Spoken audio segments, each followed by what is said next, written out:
Here's my audience. Maya Angelou found her voice through writing after she was silenced by many horrific events she experienced through her childhood. She lost many important mentors, and instead of taking this as a negative, she used it as a positive by upholding their values and principles through her work. She credits them to all of her professional achievements because they gave her the motivation to keep going, even when she felt like she was losing herself throughout the process. Through her published work, she attests to the depth of her intellect, the tenacity of her principles, and the force of her vision. Even though we still deal with discrimination today, thanks to Maya Angelou and others, it is limited but not completely omitted. Through reading many of her books, poems, and speeches, I became infatuated with her life and how she made a name for herself. She has struggled with racism and oppression her entire life, but once she learned how to vocally and openly protest for herself and others around her, that's when she started to find success. According to Gale eBooks, her mother shipped her and her brother Bailey across the country at the young age of 4 to their grandmother, who they called Mama.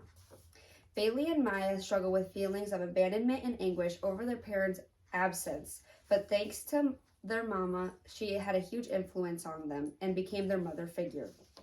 She offered protection for Maya and Bailey and served as a huge role model for the young girl who started to comprehend victimization of young Black children. This is why a huge factor of her book was the caged bird. She refers to herself as a young caged bird because she cites her early yearnings as a child and the prejudices she faced. Because of her traumatic childhood, she gained a drive to meet others who wanted to make a difference within their culture. After witnessing the Watts riots, Malcolm X's assassination, as well as Martin Luther King Jr.'s assassination, she finally learns how to cope through writing. Critics and author George Wilson notes that the erratic activist Malcolm X served as a big brother advisor as well as a spokesperson against injustices for the uprisings that she admired. She then travels to New York after the death of Malcolm X, and that's when she meets Martin Luther King Jr. And she starts to support his movements and then later works with him through the Southern Christian Leadership Conference. King is also assassinated, and heartbroken again, she withdraws until author James Baldwin invites her to dinner with the famous New York literati. This rekindles her love for writing. She then moves to Africa after both assassinations and overcame challenges once again through writing her second autobiography. Because she connected with so many of these mentors and activists, she gained a strong stance on many of American history turning points, and like to include them in her writing.